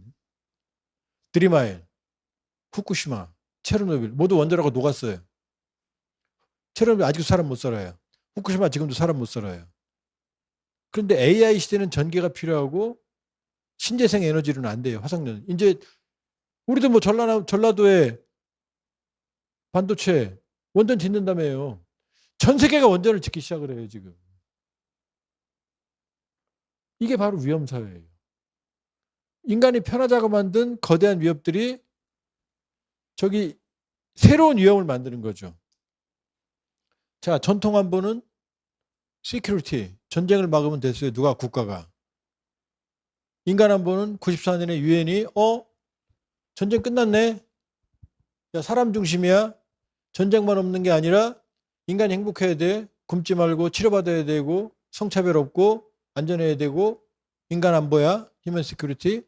그래야 파지티브 시큐리티 피스야. 라고까지 했는데 지금 새로운 위험은 저 라이프 시큐리티 세 번째는 제가 만든 개념입니다. 제가 국제학술회에서 발표한 적이 있는데 위험은 인류 전체의 멸종. 우리가 멸종의 위기에 처해 있다. 우리 멸종할 수 있어요? 지금 말씀드린 위험으로. 에이, 이미 우리는 6번의 멸종, 5번인가요? 기억도 안 나네 이제. 최대 95%의 생명체가 사라진 멸종을 경험한 적이 있습니다. 어린아이들이 고사리 같은 손으로 그 지구가 아프대요 여러분들. 그럼 마음이 아프죠? 그게 인간의 만용이에요. 오만. 지구가 아프대요가 인간의 아주 건방진 거예요. 지구가 아픈 게 아니라 우리가 아픈 거예요. 지구는 인류가 사라져도 아무 소용없어요. 아무리 오염시켜도 지구가 다 정화합니다. 인류 멸종시키고 나서. 그러니까 우리는 지금 멸종의 위기에 처해 있다. 제가 볼 때. 생존을 위해서 협력해야 된다. 저 위험은 개별, 지역, 인간, 국가가 아니고 인류 전체 호모 사피엔스의 위험입니다. 근데 호모 사피엔스는 어떻게 하고 있어요? 지지고 볶고 있죠? 이게 네 번째 위기예요. 그러니까 우리는 어떤 시대에 살고 있느냐? 바로 이 시대. 여러분들이 저 책을 사봐야 되는 이유가 지금 여기 있습니다. 무국화 시대. 질서가 사라졌어요. 아무도 질서를 안 지켜요. 새로운 질서가 형성되겠죠, 언젠가는. 우리가 멸종하지 않는다면. 자, 러시아, 소련을 양대 양강을 러시아는 영원히 중진국으로 추락합니다. 지금 제가 러시아 전문가 러시아 살았으니까 이 전쟁의 피해를 회복하기 어려울 거예요. 살아생전. 미국, 여러분이 알던 미국입니까? 아니에요. 트럼프는 갑자기 태어난 갑툭튀처럼 보이지만 그 배경에는 석양, 팍스 아메리칸의 석양에 등장하는 거예요. 내일 이렇게 망하진 않죠. 석양은 아름답죠. 그러나 미국은 다시 반등하기 어렵습니다. 트럼프가 그걸 반증해 주는 거예요. 일본은요, 이미 늙었어요. 못 일어납니다. 우리도 버거울 거예요. 아, 중국이 올라오고 있는데 중국 절대 안 됩니다. 미국, 중국 경쟁 체제에 전 그 말 자체를 부정합니다. 왜? 중국이 말이야, 저렇게 힘이 있잖아. 힘이 뭐가 있어요? 자, 여러분들 중국 좋아하는 사람 손 들어보세요. 손든 거 아니시죠? 저기 귀 가리죠. 제가 수백 명 강의를 해봐도 중국 좋아하는 사람 그럼 손 드는 사람 본 적이 없어요. 근데 여러분 몸에는 지금 중국이 만들지 않은 물건을 가진 사람 아무도 없어요. 다 중국제는 이 옷도 아마 중국제일 거예요. 선생님 시계에도 중국 제품이 들어있을 겁니다. 우린 중국 없이 못 살아요. 세계의 공장. 근데 중국은 안 좋아해요. 중국이 그래도 경제적으로 중국 지금 14,000불이에요. 미국 86,000불입니다. 중국이 첨단 기술, 중국은 경제력과 관계없이 돈을 쏟아부어서 그쪽만 성공시키는 거예요. 경제적으로 보면 다 망한 기업들이에요. 중국 원천 기술을 세계적인 원천 기술의 한 80% 이상을 미국이 가지고 있습니다. 나머지 15% 정도는 유럽과 일본이 나눠 갖고 있어요. 중국은 2, 3%도 안 돼요, 원천 기술이. 그러니까 전투기 엔진도 못 만드는 거예요, 지금. 만들어도 수명이 떨어지는 겁니다. 중국은 한계가 이미 중국 물건은 그래도 싼데 좋잖아. 인건비 때문에 중국 기업들이 동남아로 나가죠. 인도로 가죠. 방글라데시로 가죠. 베트남으로 가죠. 인건비 안 돼요. 첨단 기술은 뭐 AI, 그거는 인간의 빅데이터를 마음대로 활용을 하니까 극히 일부분인 거예요. 더 큰 문제가 있어요. 바로 소프트 파워. 저희 때는 전두환 정권 무너뜨리는 게 꿈이었습니다. 좀 심하게 말하면 전두환 죽이고 싶었어요. 그 학살의 피를 뒤집어 쓴 정권. 그 반독재 투쟁이 우리 때는 트라우마하고 우울이었어요. 사실은. 제가 소련을 유학 간 배경도 사실은 미국이 소련을 전두환 정권을 지원을 해? 그때 미국을 그렇게 증오했던 많은 친구들 다 미국으로 유학 갔습니다. 콜라를 미제똥물이라고 마시지 않던 친구들도 미국으로 유학 갔어요. 왜? 미국에 뭐가 있어요? 첨단 학문이 있어요. 다양성이 있어요. 자유가 있어요. 그렇죠? 기회가 있어요. 할리우드 영화 보고 사람들은 감동을 합니다. 중국에 그런 게 있나요? 도덕적 헤게모니가 있어요? 세계 1위 만화 영화가 어디 건지 아세요? 어딜 것 같아요? 세계 1위 만화 영화. 캐대언? 아니래요. 중국 거래요. 너자. 모르시잖아요. 14억 명이 보니까 1등 하는 거죠. 근데 14억 명 봐봐요. 중화민족주의. 중국은 이 작은 나라 대한민국, 작진 않지만 대한민국이 세계 문화를 휩쓰는데 중국은 못하잖아요. 왜? 바로 보편적인 코드가 없어요. 자유가 없고 평등이 없고 인권이 없고 윤리가 없잖아요. 없다면 모르지만 취약하잖아요. 거기다 독재잖아요. 독재. 그러니까 사람들은 중국의 물건을 쓰지만 중국을 매력적이라고 생각하지 않는 거예요. 미국이 저렇게 트럼프가 난리쳐도 사람들이 뉴욕을 갑니다. 헐리우드 가서 사진 찍고 옵니다. 근데 중국이 되겠어요? 안 됩니다. 절대 안 됩니다. 수천 년간 우리가 중국을 왜 갔죠? 열하일기. 그 다음에 많은 선비들이 중국으로 달려갔죠? 왜? 매력이 있었거든요. The Attraction of China. 유교. 한자 문화. 문화의 멜팅pot 원천이었거든요. 세종대왕도 중국 왕 죽었다고 며칠 울어야 되냐고 막 신하들하고 싸우잖아요. 그 사대주의라고 보시면 안 돼요. 그 문화의 원천이니까 그랬던 거예요. 중국이 그런 게 있냐고요, 지금. 중국 물건은 좋아서 여러분들 쿠팡으로 막 배달의 민족 뭐 무슨 다 저기 하지만 막 중국 물건 쓰면서 중국 왜 저래 하고 째려본다고요. 그게 중국이거든요. 안 돼요. 그러면 주요국들은 질서를 지키는 힘이 없고 의지도 없고 능력도 없어요. 그럼 유엔은요? 이미 끝났죠? 유엔이 무슨 힘이 있어요? 그러니까 어떤 일이 벌어집니까? 국제 질서의 무정부주의화. 그게 바로 무국화 시대예요. 그러니까 우리 앞에는 뭐가 있다고요? 각자 도생의 혼란한 시대가 자리 잡고 있습니다. 우리 혼자 이 거대한 파도를 헤쳐나가야 되는 게 바로 이 시대, 여러분이 접한 현실입니다. 한 10분 쉬었다 할까요? 이제 이국가론, 우리 이제 나 교수님이 또 이종찬 회장님이 강조하셨던 그 얘기. 앞부분 뭐 나쁘지 않았죠? 이국가론을 좀 제가 나름대로 저는 이국가론에 대해서 조금 심하게 말씀드리면 분노하는 사람입니다. 네, 그거는 절대 용납할 수 없다.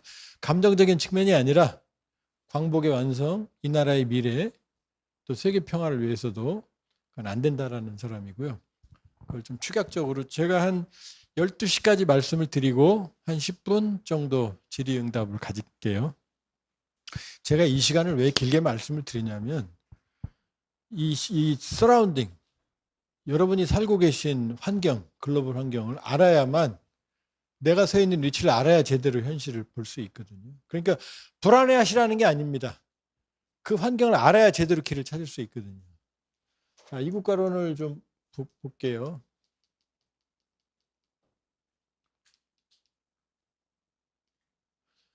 김정은의 전략을 먼저 보시면은요.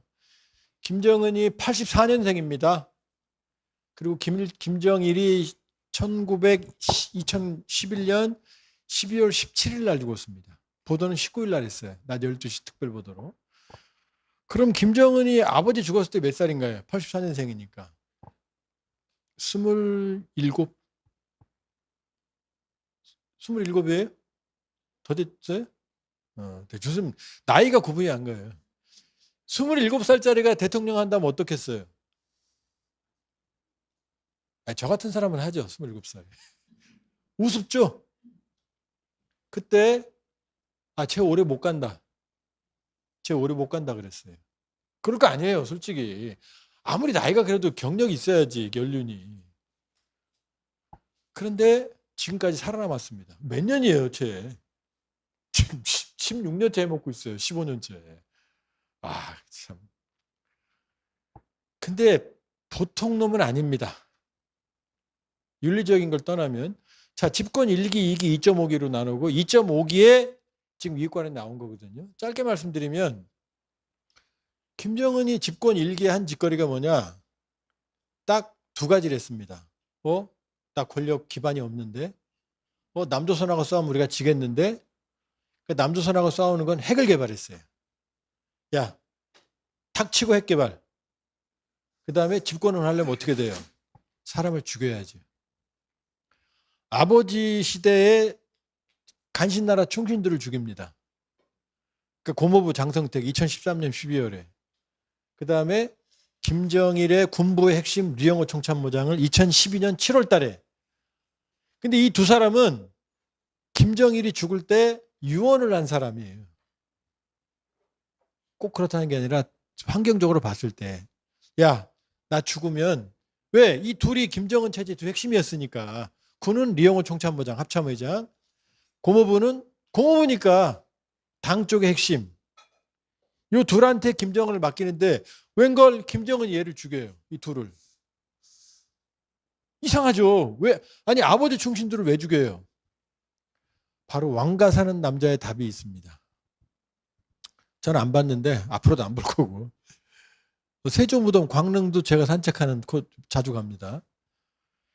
자, 단종이 왜 죽었느냐? 제가 돌아가신 분한테 죄송한데 세종을 수양을 먼저 죽였어야죠. 삼촌을. 누구나 다 수양이 위험하다고 생각했거든요. 문종이 단종 아버지가 죽을 때 수양과 안평대군, 금성대군도 이제 저항하다 죽었죠.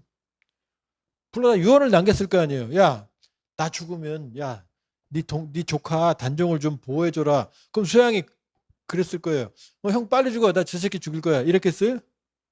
네, 이랬을 거 아니에요. 단종이 믿었죠.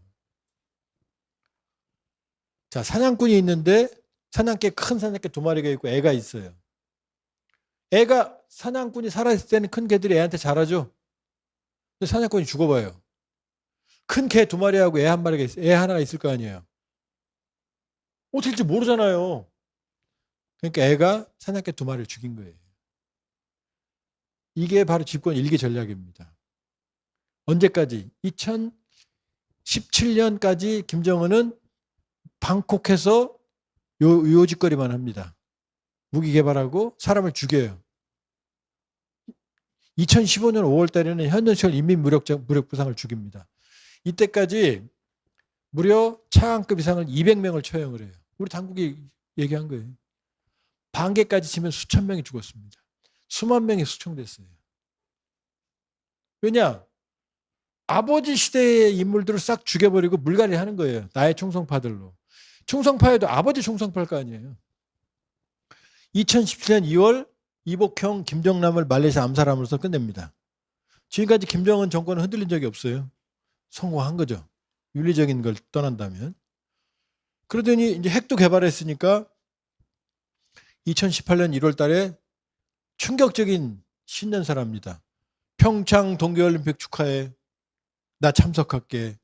여정이 보낼게. 2월 달에 서울 와요. 기억나시죠? 그리고 4.27 판문점, 6월 싱가포르 북미, 2018년 9월 평양, 2019년 2월 하노이, 숨가쁜 남북미 정상회담을 합니다. 왜? 이제 권력도 가졌어, 핵도 가졌어, 먹어야 될 거 아니에요. 먹고 살 거 아니에요.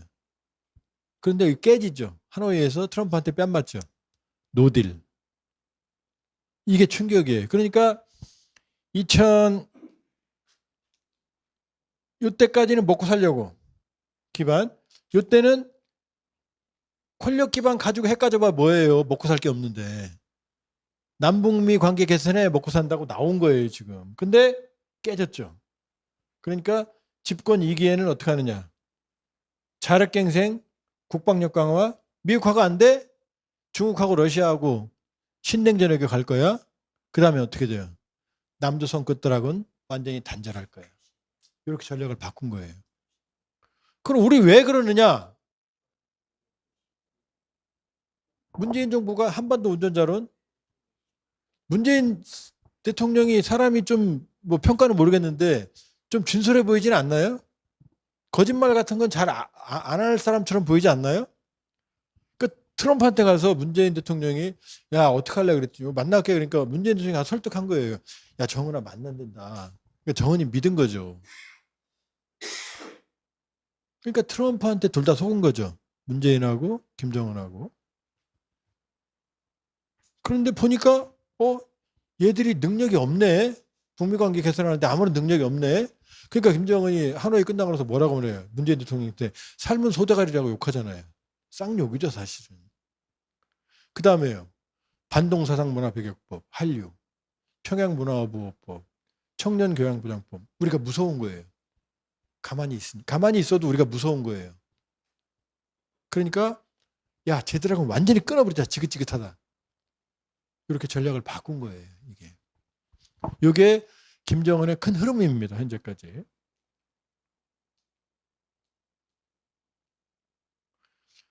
자, 잘 아시겠지만 이종찬 회장님하고도 오기 전에 차 한잔 마셨지만은 김일성 원래 제가 사회주의 소련 레닌그라드 대학 나왔지만 거기서는 민족이라는 개념이 없어요. 민족이라는 개념은 소련에서는 별로 좋게 생각 안 해요. 블러드. 피에 기반한 민족이 아니고 자 마르크스의 공산당 선언의 마지막에 뭐라고 써 있어요? 만국의 노동자에 단결하라. 유나이트 이렇게 써 있죠? 그러니까 선생님이 필리핀이든 선생님이 우간다든 선생님이 네덜란드든 아무 상관없어요. 노동자면 같은 민족이라는 거예요. 그러니까 스탈린주의도 경제적 공동체에 기반한 민족 개념을 합니다. 그러니까 좌파들은 민족이라는 개념을 되게 싫어해요. 그런데 김일성주의는 민족주의적 공산주의라고 그래요. 왜냐? 김일성이 딱 들어왔는데 보니까 소련군 88 독립보병여단으로 45년 9월에 들어왔는데 보니까 이때 누가 있어요? 김구, 조만식, 쟁쟁한 박헌영, 민족주의, 공산주의자들 있잖아요. 그러니까 소련을 등에 업고 김일성은 항일빨치산, 한 줌에 되는 한 줌밖에 안 되는 항일빨치산, 항일운동을 했던 세력을 중심으로 집권을 해나가면서 요걸 정통성으로 잡아요. 분단체제니까 6.25를. 그러면서 사회주의와 민족주의를 결합시킵니다. 그리고 이분들 역사는 싹 지워버려요. 그리고 모든 독립운동의 역사를 김일성으로 만들어요. 조국광복은 이퀄 김일성이 돼버려요. 그러니까 세계적으로 유례 없이 김일성주의는 민족주의적 공산주의의 탈을 쓰게 됩니다. 그러니까 민족 분단해소 통일은 김일성 정권의 핵심인 거예요. 저희가 옛날에 북한에 가서 북한 애들이랑 술 먹어보면은 잘 먹다가 그래요. 눈 부릅뜨고 니들은 시기들아 정신이 없어. 우린 통일이 우리 목표야. 그러면 우리가 좀 쫄았어요. 왜냐면 우리 걔네도 좀 덜해 보였거든. 그러니까 통일은 김일성 정권의 핵심이었어요. 이게. 그리고 그때 나온 게 고려연방제예요. 고려연방제는 뭐냐? 코리아를 국호로 하는 연방이고 전술은 뭐예요? 통일전선 전술. 남쪽에서 좌파들이 힘을 얻어서 남조선 정부를 전복시키면 북한식으로 통일한다. 이거였어요. 고려연방제의 통일전선 전술. 이게 김일성의 생각이었어요. 그래서 김일성이 광주 민주화운동에 대해서 땅을 치고 후회를 했다는 얘기가 아주 유명한 얘기예요. 그때 내려갔어야 된다, 남조선을. 그러니까 김일성은 통일에 대한 진실이 있었어요. 진심이. 비록 독립운동의 역사를 조작을 했지만 김일성이 한 게 일이라면 99는 조작이에요. 제가 장담합니다. 뭐 일부가 뭐 김일성이 항일운동 한 거 맞아요. 그러나 너무나 많은 조작을 만들어 놨어요. 아주 끔찍합니다. 그러나 통일해야 되겠다는 진심이 있었고 그리고 그 진심 이면에는 정치적인 바로 민족주의적 공산주의이기 때문에 통일이 정권의 정당성이었던 거예요. 근데 이게 변화합니다. 언제? 김정일 때. 6.15 뭐라고 써 있어요? 낮은 단계 연방제 북측. 우리 민족공동의 통일방안과 북측의 낮은 단계 연방제 간의 유사성을 확인하고 낮은 단계 연방제가 뭔지 알아요? 사실상 다른 나라예요. 연방보다는 독립 쪽에 그다음에 개별적인 자주성에 훨씬 방점이 있어요. 그러니까 김정일 때 이미 안 거예요. 김일성 때까지만 해도 자부심이 있죠. 80년대 초반에 70년대까지만 해도 북한이 더 잘 살았으니까. 근데 이게 깨진 거예요. 김정일이 알았던 거예요. 그러니까 분단 체제로 오래 가자라는 생각을 한 게 바로 낮은 단계 연방제예요. 그럼 김정은이 갑자기 2023년 12월 2024년 1월에 한 거 아니에요. 집권 2011년 12월 17일 아버지 죽었죠? 2015년에 평양 시간을 기억나시죠? 평양 시간. 평양 시간을 만들어요. 베이징하고 일본 우리하고 1시간 차이 나죠? 그러면 일본하고 1시간 차이 나니까 우리가 일본하고 시간이 같아요.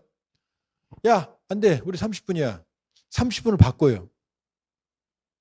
그럼 뭐겠어요? 시간이 다르면 뭐죠? 다른 나라인 거죠. 그때 이미 다른 나라로 가려고 한 거예요. 그런데 이 평양 시간을 언제 되돌리느냐? 바로 4.27 판문점회담 2018년 일주일 전에 돌려요. 그때 희망을 가진 거죠. 어떻게 해볼 수 있겠구나. 이게 이제 한반도 평화로서 깨지니까 김정은이 이제 그러면 내가 살 길은 완전히 단절하는 거다. 왜? 쟤들하고 연루되면 어떻게 돼요? 뭔가가 찜찜하잖아요. 이렇게 보시면 돼요. 그 나무 두 개가 같이 컸어요. 이렇게. 근데 한쪽 나무가 아주 무성해졌어요. 그럼 나머지 나무는 어떻게 돼요? 말라 죽죠? 그게 무서웠던 거예요. 이 나무가 아무 짓도 안 해요. 큰 나무가. 근데 얘는 말라 죽죠. 그늘이니까. 이게 무서우니까 평양 문화 말이 돼요? 한류 본다고 처형을 해요? 애를 청소년 처형한 사례도 보고가 됐어요. 그러니까 이 김정은 체제가 이 완전히 다른 나라로 간 거는 큰 흐름으로 보면 김일성 자신감이 있던 김정일 때 수정주의, 김정은 때는 완전히 별개로 가겠다고 한 거예요. 이게 큰 흐름입니다. 자, 이제 이번에 내 고향 팀이 왔었죠. 여자애들. 쟤들이 저짓거리 했거든요. 저 여권을 들고 있죠. 저게 여권이에요. 여권 드는 게 어때서? 원래 여권 안 썼어요. 왜냐? 이게 뭐냐? 남북 기본합의서거든요. 우리가 유엔에 동시가입했죠. 90년에. 김일성이 우리가 유엔 가입하자고 그럴 때 김일성은 노동신문 보면 두 개 조선 조작 책동이라고 그랬어요. 이놈들이 남쪽 놈들이 유엔에 가입해서 유엔에 가면 국가 대 국가로 가입하는 거니까 남조선 놈들이 나라를 완전히 쪼개려고 조작하고 있다. 미제와 앞잡이를 해서. 그런데 소련이 무너지니까 김일성도 생각을 바꾼 거죠. 야, 가입하자. 그래서 개별 국가로 가입했어요. 그러면 이제 안정이 보장될 거 아니에요. 국제법적으로. 그러니까 김일성도 가입할 때는 소련이 무너지면서 그 시기에 생각을 바꾼 거예요. 조금은. 자, 저게 아주 유명한 말이고 여러분들이 그 마음속에 담아야 되는 말이고 아주 정말로 아름다운 말인데 그때 뭐라고 합의했느냐. 지금 유엔에 동시가입했으면 국제적으로는 다른 나라잖아요. 근데 헌법상으로는 한 나라죠. 저렇게 합의했다고요. 진짜 누가 만들었는지 아름다운 말입니다. 쌍방은 쌍방 사이의 관계가 나라와 나라 사이의 관계가 아닌 통일을 지향하는 과정에서 잠정적으로 형성되는 특수관계. 나라와 나라 사이는 아니지만 그러나 나라 사이처럼 지내자. 이렇게 만든 거예요. 그리고 평화 통일을 성취하기 위한 공동의 노력을.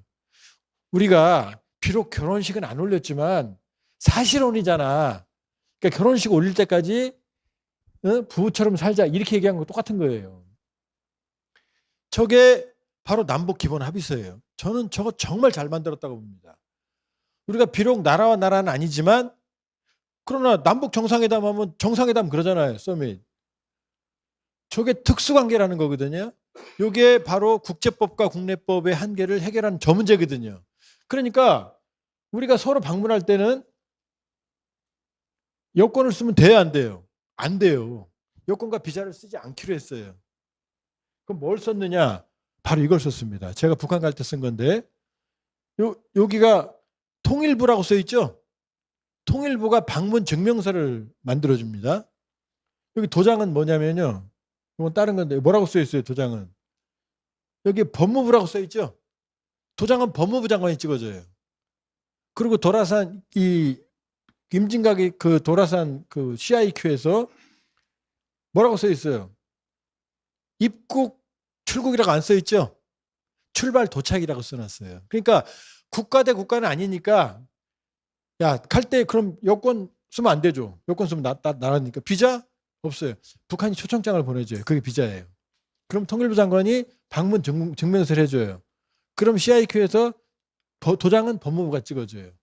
북한도 마찬가지예요. 우리가 방문 증명서를 주거든요. 근데 얘들이 어떻게 했어요, 지금? 이게 여권을 들고 왔잖아요, 얘들이. 다 들고 있잖아요, 지금.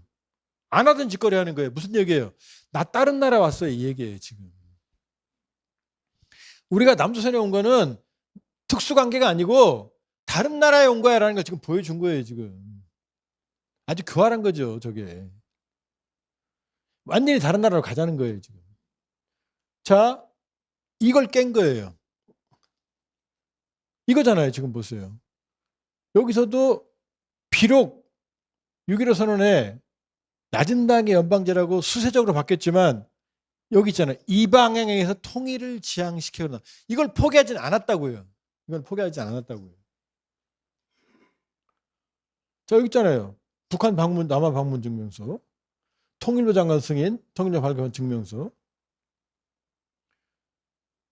여기에도 지금 뭐라고 써 있어요?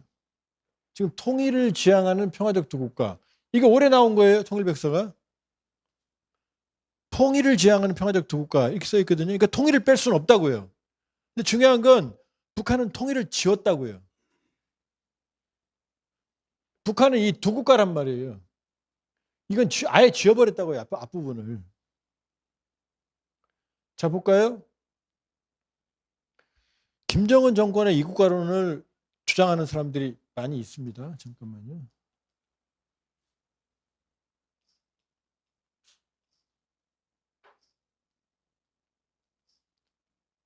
자, 일단 문제점들이 이런 겁니다. 이국가론을 주장하면 어떤 일이 벌어지냐면은 영구 분단이에요. 여기 있는 분들이 생각했던 이 조국 광복이라는 게 이런 거였나요? 전혀 아니죠. 그러니까 두 국가를 주장하게 되면은 영구 분단이 됩니다. 그러니까 다른 나라가 되는 거예요. 이제 서로 다른 나라 국민이 되는 거예요. 근데 이 두 번째, 같은 민족도 아니래요. 북한의 얘기는. 우리의 역사성, 수천 년의 역사성과 이 피에 흐르는 민족성이라는 게 이게 한 정권, 일개 잠깐 먼지 같은 스쳐 지나가는 정권이 저걸 규정할 수 있어요? 만일에 역사가 장구한 역사가 우리를 갈라놓고 다른 나라가 된다. 말도 다르고 문화가 달라진다. 그건 어쩔 수가 없겠죠. 그러나 이건 인위적인 거잖아요. 그 다음 지금 헌법 3조에 뭐라고 되어 있죠? 영토. 한반도와 그 부속도서를 그럼 북한이 우리 영토잖아요. 지금 이 국가로는 위헌이에요. 여기 있는 민족정신, 뭐 독립운동가 선생님들 유지 이걸 떠나서 지금 반헌법이라고요. 위헌적 발상이라고요.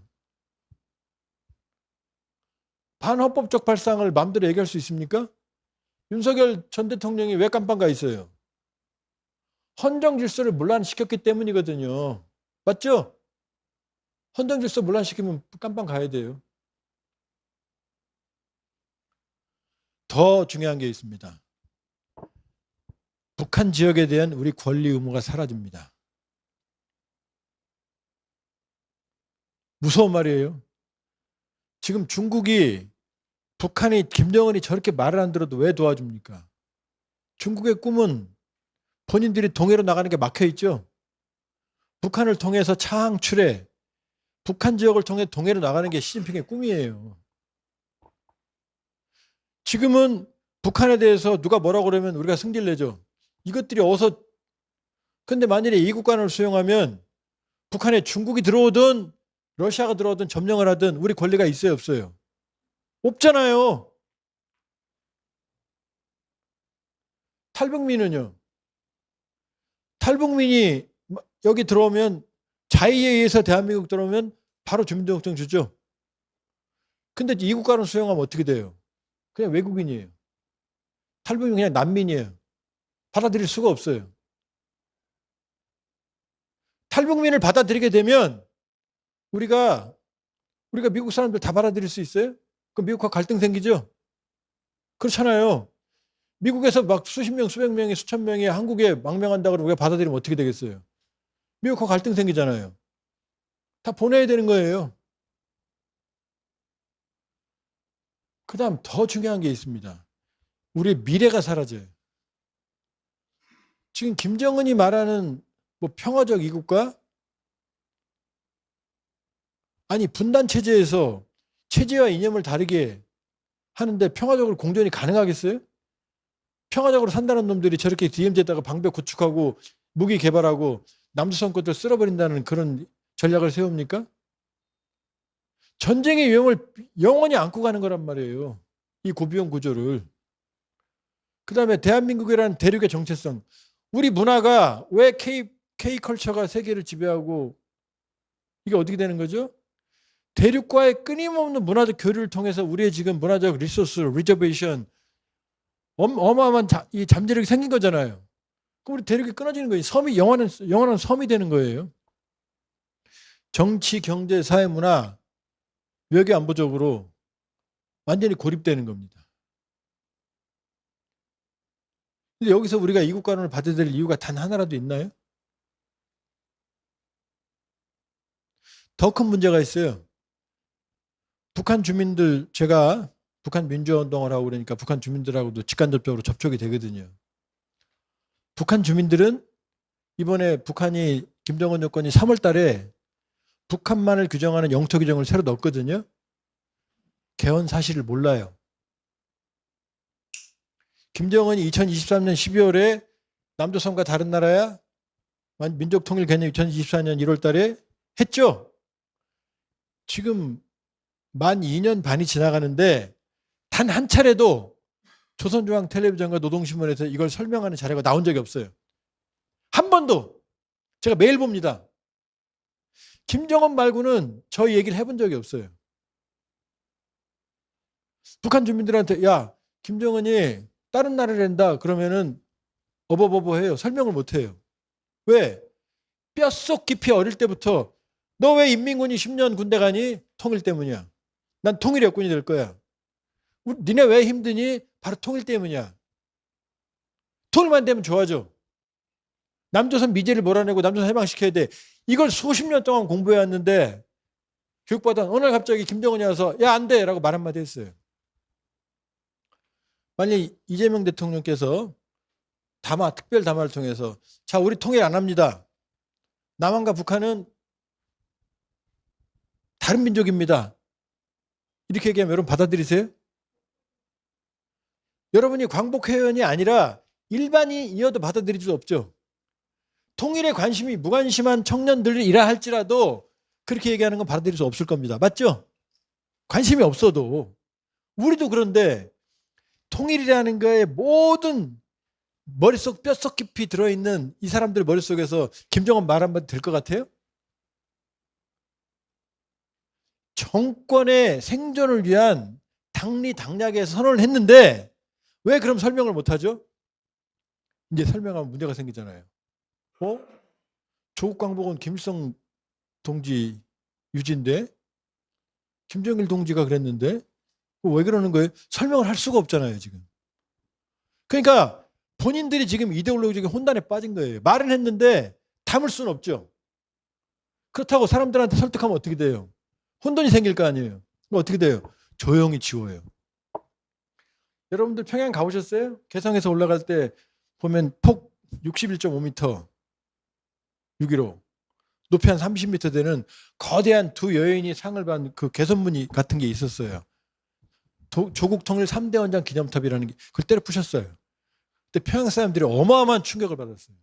그 앞에 김일성 통일 명제비라는 게 있어요. 아주 유명한 말이에요. 애들도 다 외웠어요. 우리가 통일을 하자면 힘이 있는 사람은 힘으로, 돈이 있는 사람은 돈으로, 지식 있는 뭐 해동 이렇게 쫙 쏘는 말이 있거든요. 그 비석도 깨부셨어요. 그러니까 북한 애국가에서 삼천리 금성화 지워버렸어요. 근데 설명을 못해요. 한 번도 설명을 한 적이 없어요. 다시 말씀드리지만 단 한 차례도 북한 당국에서 조선중앙텔레비전이나 노동신문이나 설명을 한 적도 없고 주민 상대 설명을 한 적도 없어요. 뭘 의미하죠? 지들도 이데올로기 혼돈을 해결을 못하는 거예요. 근데 우리 일각에서는 북한의 이국가론에 대한 동조가 나옵니다. 평화적 이국가론이든 적대 이국가론이든 이국가는 이국가잖아요. 이국가라는 방점 우리가 왜 찍어줘야 됩니까? 아니 아까 이 아름다운 말이 있잖아요. 여기에. 여기 있잖아요. 지금 쌍방사의 관계가 나라 사의 관계가 아닌 통일을 지향하는 과정에서 잠정되는 특수관계. 남북 정상회담 할 때 정상이라고 써주잖아요. 남북 합의서에 대한민국과 DPRK라고 써 있잖아요. 뭐가 문제가 되는 거예요 지금. 실질적으로 나라와 나라 사이를 하고 있는데 통일을 지향하는 관계 속에서 우리가 참고 가겠다는데 왜 두 국가를 강조합니까? 그럼 결국 북한에 동조하는 거죠. 북한이 사고친, 북한이 싼 똥을 왜 우리가 치워줘야 됩니까? 그러면 영토조항 개헌까지 얘기하는 사람들이 있어요. 전 개헌에 일단 반대하지만 이 와중에 개헌이 되겠습니까? 나라의 극도의 혼란이 빠지는 거지.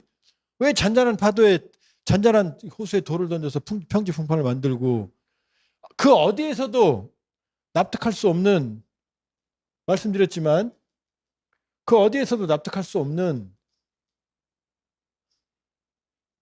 이국가론을 얘기를 하냐는 거죠. 뭘 이걸 공론화시켜요? 뭘 공론화시켜요? 지금 잠재적 특수관계로 잘 지내고 있는데 흡수통일도 안 할 거고 무력통일도 안 할 거고 북한의 의지에 반하는 통일도 안 할 건데 뭐가 문제가 되냔 말이죠. 이 논란 자체가 우리 정체성에 혼란을 주는 거죠. 아주 위험한 발상이다. 이 국가로는. 볼 수가 있고. 자, 그럼 우리 어떻게 해야 되느냐? 바로 진정한 광복은 아직 광복 아닙니다. 제 기준으로는. 통일이 돼야만 진정한 광복입니다. 왜냐? 이분들이 자, 돌아가신 분한테 여쭤보면 이게 광복입니까? 선생님들 그러면 동의하시겠어요?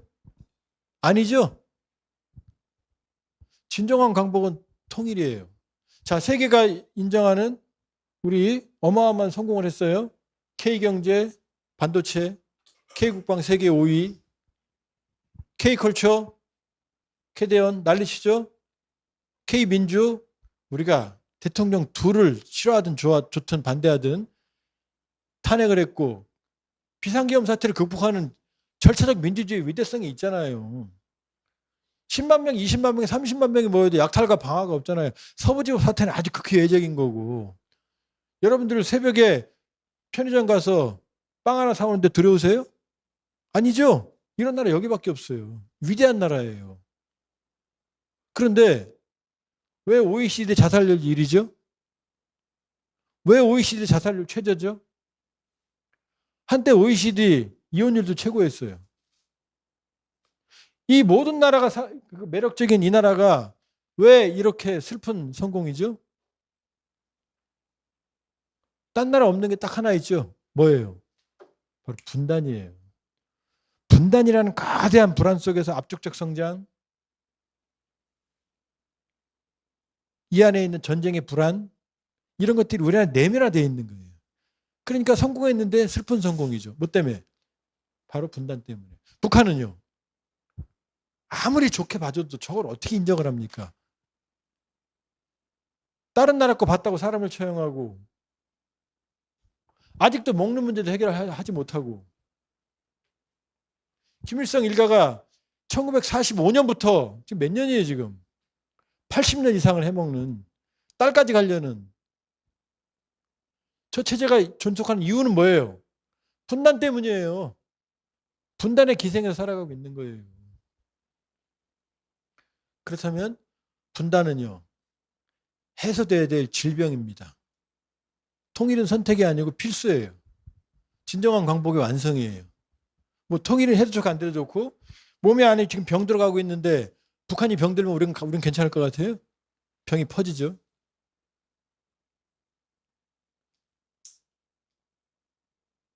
그러니까 일단 북한을 설득해야 됩니다. 김정은 정 다시 남북 특수관계로 돌아오도록 설득해야 됩니다. 끝없이 설득해야 됩니다. 말을 안 듣는다. 그러면 선택은 우리는 북한 주민들하고 대화를 해야 되는 거죠. 북한 주민들이 선택한 게 아니에요. 이건 북한 정권이 선택한 겁니다.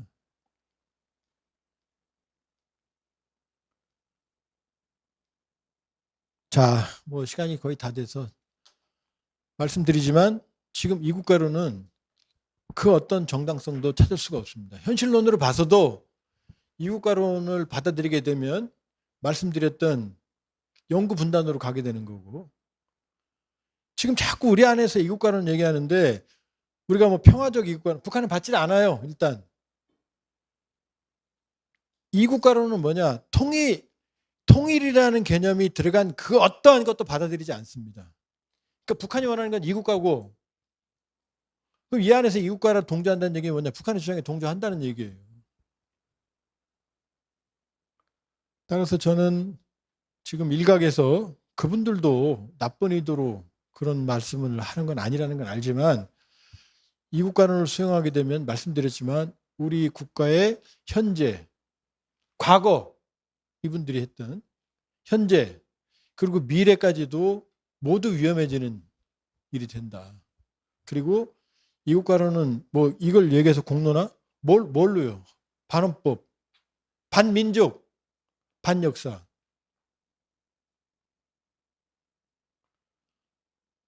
북한에서 사람을 처형할 때 뭐라고 처형하는지 아십니까? 과거에? 반당 반혁명 문자 그러고 처형하거든요. 반당 반혁명의 그 핵심이 뭐냐? 바로 김일성의 민족주적 공산주의예요. 반통일은 바로 사형 대상이거든요. 그걸 북한이 뒤집었거든요. 말 한마디로. 근데 여기에 우리가 동조를 한다고요? 따라서 그건 안 된다. 그거는 명분으로나 역사적으로나 민족성으로나 또 실리적으로나 경제적으로나 외교 안보적으로나 그 어떤 명분도 찾을 수가 없습니다. 다른 건 몰라도 이 이국가론만큼은 그리고 통일이 희석되는 그 통일이 멀고 먼 길 정말로 우리 살아생전에 갈 수 없는 길이라 하더라도 그 꿈을 포기할 수는 없죠. 그걸 언젠간 누군가 가야 할 길로 잡아놓고 지금 저기서 말하는 6.15 7.4 남북공동혁명 남북기본합의서 6.15 여기 들어있는 정신은 뭐냐? 알았다 그래. 사상과 체제가 다르니까 한 번에 어렵고 자 평화적으로 하자. 민족 자주로 하자. 합의해서 하자. 네가 싫다면 안 할게. 국제법적으로 국가니까 사실상 국가처럼 지내지만 그러나 우리가 언젠간 하나가 된다. 그거는 포기하지 말자. 뭐가 문제입니까 이게? 제가 드린 말씀이 뭐 단 하나라도 논리적 모순이 있어요? 없죠? 그런 점에서는 우리가 이국가로는 새로운 갈등의 소지가 된다. 이걸 저는 공론하는 것 자체를 반대합니다. 우리가 가지고 있는 기본에 충실한 그리고 말씀드렸지만 북한을 설득해야 됩니다. 끊임없이. 그렇지만 만일에 설득하지 않는다면 북한 주민과 대화해야 됩니다. 제가 20년 동안 북한 주민들에게 제가 하는 일이 그거예요. 우리가 광주 민주화운동 때 지금도 기억나는데 계엄군이 진압했다라고 진압이라는 표현으로 신문에 나왔을 때 제 기억으로 사망자 뭐 군인 1명 민간인 1명 이렇게 나왔나 그래요. 어떻게 알았느냐? 타임지 슈피겔지 외국에서 우리한테 알려줬어요. 진실을 알려줬어요. 깨닫기 시작했습니다. 우리가 민주화하는 거대한 힘이 바로 진실을 알기 시작하면서 힘을 가졌거든요. 북한 당국은 우리에게 불편한 현실이고 거부할 수 없는 현실이기 때문에 협력해야 되고 대화하고 새로운 국면을 만들어내겠지만 그러나 아니라면 북한 주민들과 대화해야 됩니다. 그리고 북한 주민들이 변할 수 있도록 도와줘야 됩니다. 이건 진보와 보수의 가치가 아니에요. 대한민국의 민주주의가 위대한 건 바로 우리 스스로 민주주의를 쟁취했기 때문이에요. 우리 힘으로.